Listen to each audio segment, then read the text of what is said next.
The holiday season had transformed the international airport into a chaotic hub of activity. The terminal buzzed with a mix of excitement and impatience as travelers, burdened with suitcases and holiday gifts, hurried to catch their flights. Strings of twinkling lights hung from the ceilings, and festive music played faintly over the PA system, though it did little to ease the tension of long lines and delayed flights. Among the throngs of passengers was Mike, a disabled veteran in his late 50s. His face, weathered and lined with years of experience, carried an air of quiet determination. Seated in his wheelchair, he navigated the bustling terminal with practiced ease, though his movements betrayed a hint of fatigue. His well-worn backpack, adorned with patches from his time in the military, rested on his lap. Inside were a few essentials: a change of clothes, a book, and a framed photograph of his daughter. Mike was returning home after visiting his daughter and her young family for the holidays. The visit had been a rare and cherished opportunity for him, as travel was often a challenge due to his mobility limitations. Despite his gruff exterior, his eyes softened when he thought about the weekend spent with his daughter, playing with his grandchildren and sharing stories from his time in the service. Not far away, seated in the quiet comfort of the VIP lounge, Melania Trump sipped a cup of tea. She had arrived at the airport earlier in the day, traveling discreetly with a small security detail. Her understated attire, a tailored black coat and a silk scarf, reflected her preference for elegance without ostentation. As she gazed out the large glass windows overlooking the bustling terminal, her expression was calm and composed, a stark contrast to the frenzy beyond. The lounge offered a sanctuary from the chaos of the terminal, but Melania's mind was far from idle. She often used her travel time to reflect on her charitable initiatives, particularly those aimed at supporting children and veterans. Today, however, her thoughts were interrupted by the sight of a man in a wheelchair struggling to maneuver through the crowd below. The sudden announcement crackled over the airport's PA system, cutting through the noise of the terminal. Due to inclement weather, all flights to Mike's destination have been canceled until further notice. We apologize for the inconvenience. Mike sighed heavily as the news sunk in. His connecting flight, the one that would take him home, was now a casualty of the storm. He glanced out the large windows at the gray sky, where rain pelted the tarmac and strong winds buffeted the waiting planes. The thought of spending the night in the airport filled him with a sense of dread. He wheeled himself to the airline counter, hoping to find assistance. The line was long, and the growing impatience of the other passengers was palpable. By the time Mike reached the front, the harried airline representative barely looked up from her screen. "I'm sorry, sir, but we can't rebook you until tomorrow afternoon at the earliest," she said, her tone brisk. "You'll have to wait here until then." "Is there a hotel nearby?" Mike asked, his voice strained. "The hotels are all booked," she replied curtly. "You'll need to stay in the terminal." Mike thanked her politely, though the lack of support left him feeling frustrated and overlooked. As he wheeled away, the crowded terminal seemed to close in around him. People rushed past, their own frustrations evident, but no one seemed to notice the disabled veteran struggling to find his way. Navigating the terminal became increasingly difficult as the hours passed. The crowds grew larger, the noise level higher, and the tension more palpable. Mike's wheelchair battery, which had already been low, began to wane, forcing him to conserve its power by moving manually. Each push of the wheels required more effort, and his arms ached from the strain. He found a quiet corner near one of the gates and pulled out his phone. Calling his daughter was the only thing he could think to do. She answered quickly, her voice filled with concern. "Dad, are you okay?" she asked. "I'm fine," Mike replied, though his tone betrayed his weariness. "The flight's canceled. I'll have to wait until tomorrow."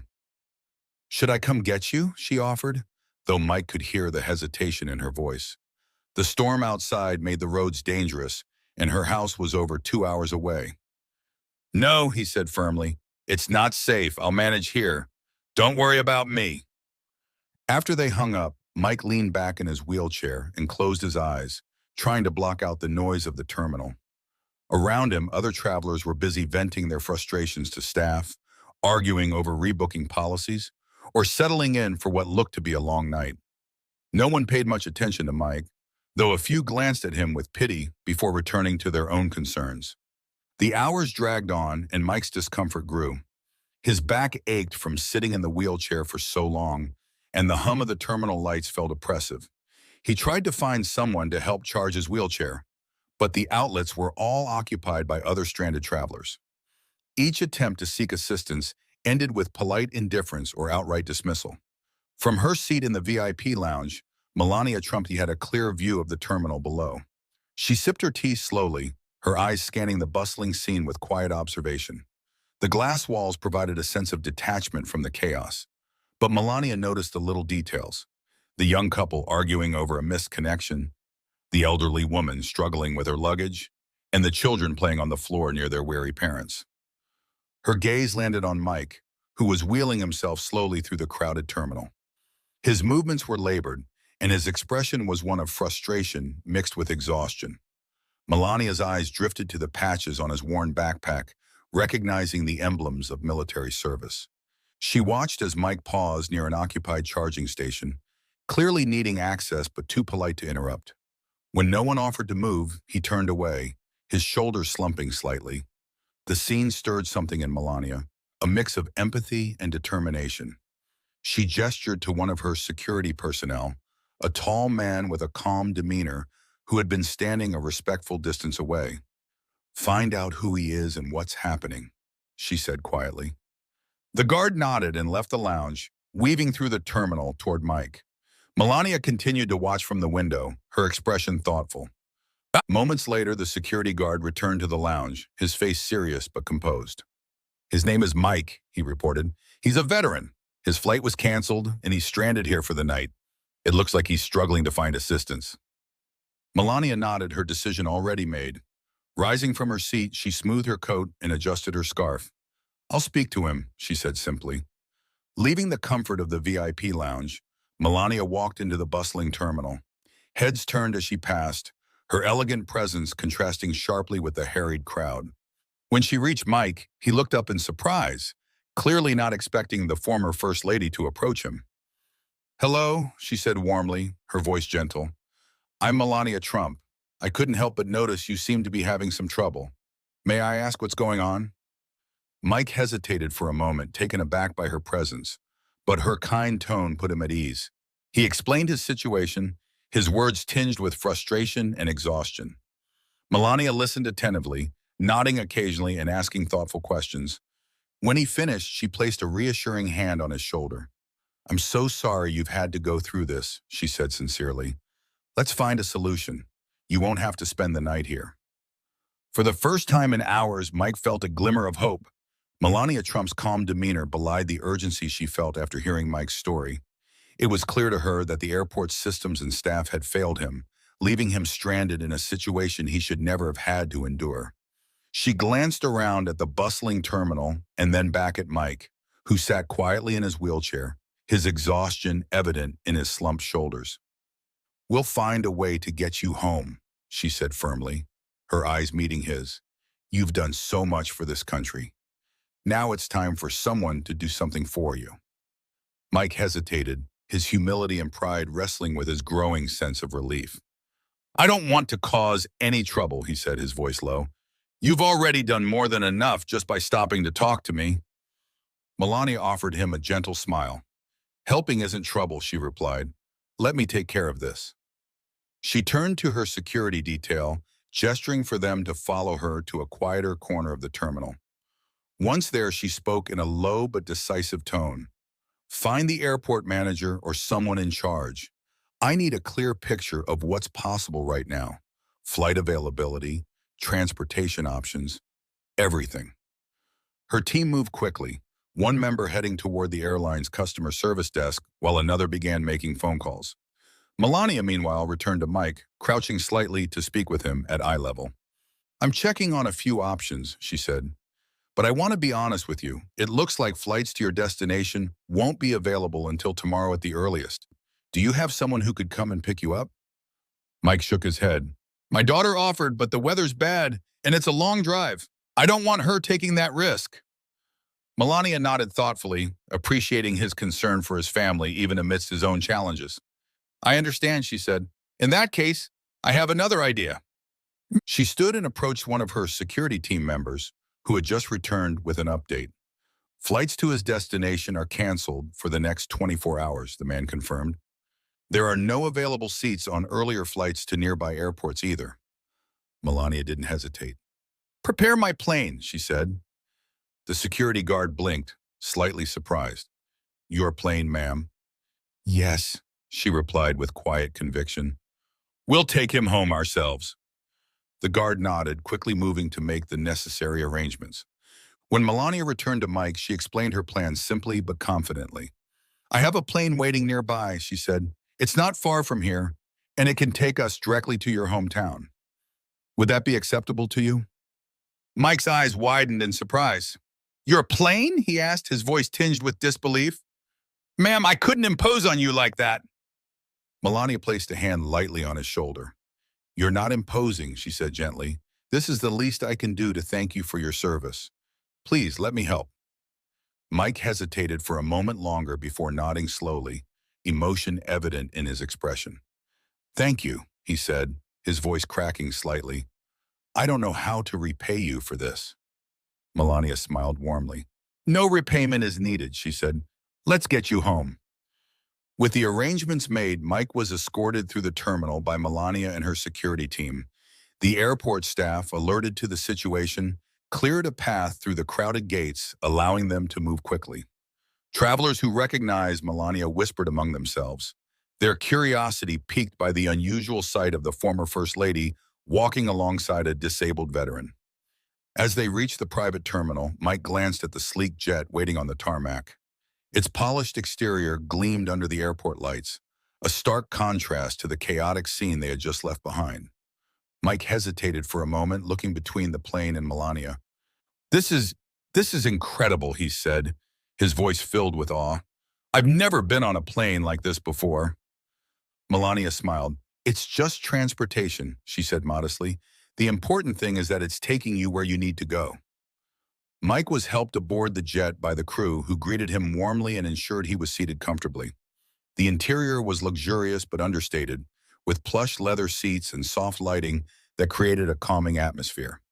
Mike settled into his seat, his backpack resting at his feet, and let out a breath he hadn't realized he was holding. As the plane prepared for takeoff, Melania took a seat across from Mike, her posture relaxed yet attentive. Once they were in the air, she leaned forward slightly, her tone conversational but curious. Tell me about your time in the military, she said. I'd love to hear your story. Mike hesitated briefly, his humility making him reluctant to speak too much about himself.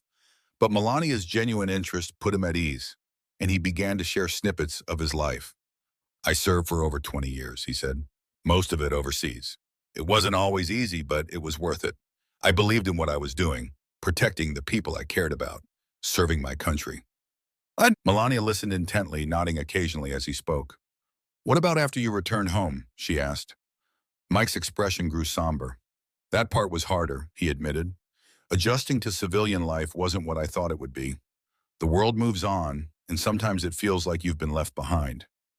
But I've been lucky in a lot of ways. My daughter's been my rock. She and my grandkids, they keep me going.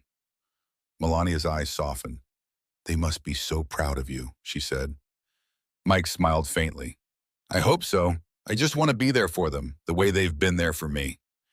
Their conversation continued throughout the flight, touching on topics ranging from the challenges faced by veterans to the importance of family and community.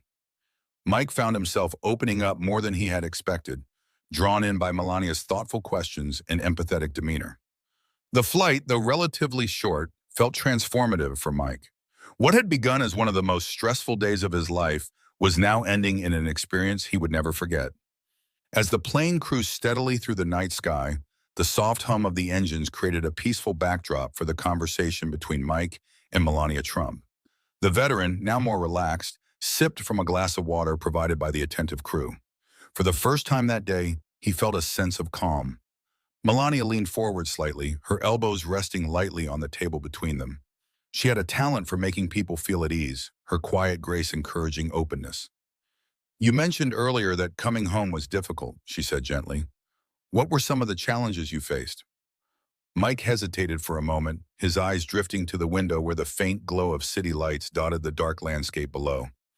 It's a strange thing, he began, his voice steady but reflective. You spend years in the military, learning to rely on your team, your training, your mission. Then you come back, and all of that is gone. The world moves differently, and you have to figure out where you fit in again. Melania nodded, her expression thoughtful. It sounds isolating, she said. It can be, Mike admitted, but I don't want to sound like I'm complaining. I've had good people in my life, my daughter especially. She was there when I needed someone most. It's just, not everyone is so lucky. He paused, taking a deep breath before continuing. There are a lot of veterans out there who struggle in ways people don't see. Mental health issues, finding work, even just feeling like they belong. It's tough to explain to someone who hasn't been through it. Melania's brow furrowed slightly, her empathy evident. It's something I've thought about often, she said. How we can do more to support veterans, not just when they're serving, but after they've returned. They've given so much, and yet it seems like society doesn't always give back in the same way. Mike's expression softened. It means a lot to hear you say that, he said. People like you, people with influence, you can make a real difference. Melania smiled faintly. It's something I take seriously, she said. Hearing your story only reinforces that. The conversation shifted to lighter topics, with Mike sharing anecdotes from his time in the service. He spoke about the camaraderie he'd experienced, the lifelong friendships he'd formed, and even a few humorous moments that had occurred during deployments. Melania listened intently, laughing softly at his stories and asking questions that showed her genuine interest. Eventually, the topic turned to family. Mike's voice grew warmer as he spoke about his daughter and his two young grandchildren. They're my world, he said simply. Everything I do is for them. They're lucky to have you, Melania said, her tone sincere.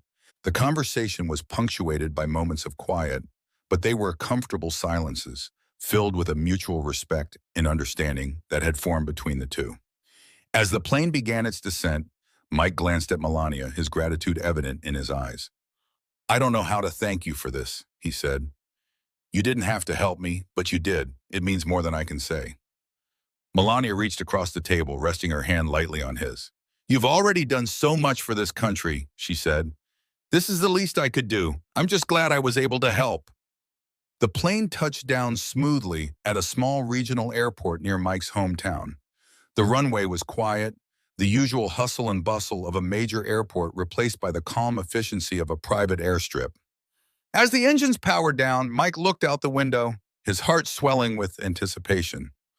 On the tarmac, he could see a familiar figure standing under the glow of the airport's lights.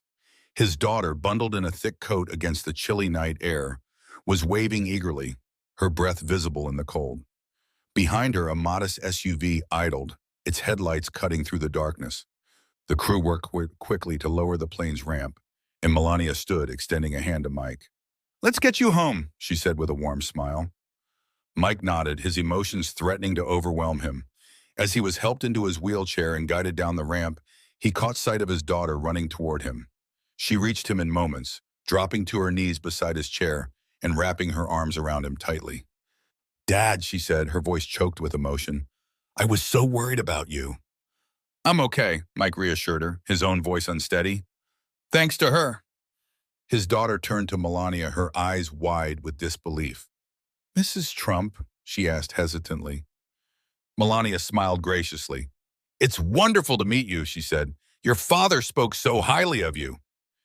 Tears streamed down the young woman's face as she stood and clasped Melania's hands. Thank you, she said fervently. Thank you for helping him. I don't know how we could ever repay you. There's no need for repayment, Melania said gently. It was my honor to assist. Your father is an extraordinary man. Mike's daughter wiped her tears, her gratitude evident in every word. He is, she said, and so are you for what you've done tonight. The reunion was heartwarming, and Melania watched quietly, allowing the family their moment. After a few minutes, she approached Mike and his daughter, her movements graceful but unassuming. I'll leave you to your evening, she said with a soft smile. I'm so glad we could get you home safely. Mike reached out, clasping her hand firmly. I won't forget this, he said, his voice steady despite the emotion in his eyes. You've done something I'll never be able to repay. Thank you. Melania patted his hand lightly. It was the right thing to do, she said, and I hope you'll reach out if you ever need anything else. As she prepared to leave, her security detail informed her that the plane was ready to depart. She nodded, offering a final wave to the family before boarding. The jet's engines roared to life, and within moments, it was back in the air, leaving behind the small airport and the extraordinary moment of kindness it had witnessed. As the plane ascended into the night sky, Mike and his daughter stood together on the tarmac, watching its lights fade into the distance. The enormity of what had just transpired began to settle over them. "Dad," his daughter said softly, her voice thick with emotion, "I still can't believe she did that. She didn't have to." Mike, seated in his wheelchair and looking toward the horizon, nodded. "It's something I'll carry with me for the rest of my life," he said. "People like her remind us that kindness still exists in this world." Meanwhile, back at the bustling airport where the day had started in frustration, a traveler who had witnessed the entire event shared the story on social media. Their post included a brief video of Melania Trump speaking with Mike, guiding him toward her private plane. The caption read, "In a world where people are too busy to notice, this happened tonight. Melania Trump helping a stranded disabled veteran. True class." Within hours, the post went viral, sparking widespread admiration and praise. The hashtags, "So kindness in action," and "Town Melania helps a vet," trended across social platforms, with users applauding her quiet, compassionate gesture. News outlets picked up the story, featuring headlines like, "Melania Trump lends helping hand to stranded veteran," and "Former First Lady steps up for a hero in need." For Mike, the ripple effect of that evening extended far beyond the trip home. Neighbors and friends reached out to him, inspired by the story and eager to show their appreciation for his service. Local veterans organizations also took notice, offering support and ensuring he had the resources he needed in the future. Melania, true to her nature, did not seek the spotlight that the story brought. When asked for a comment by a journalist, she offered a brief but heartfelt statement. "It was an honor to help someone who has given so much for our country. Acts of kindness, no matter how small, can create meaningful change." The story also spurred action across the nation. Inspired by Melania's gesture, people began donating to veterans organizations, raising awareness about the challenges faced by those who have served. Community groups organized events to support disabled veterans, highlighting the importance of helping those who have sacrificed so much. In the weeks that followed, Mike often reflected on the night that had started with despair and ended with hope. For him, Melania's kindness was a reminder of the goodness that still exists, even in unexpected places. It wasn't just about the ride, he told a friend one day. It was about feeling seen, feeling valued, and that's something I'll never forget. One small act of compassion had created a ripple, touching countless lives and reminding the world of the power of kindness.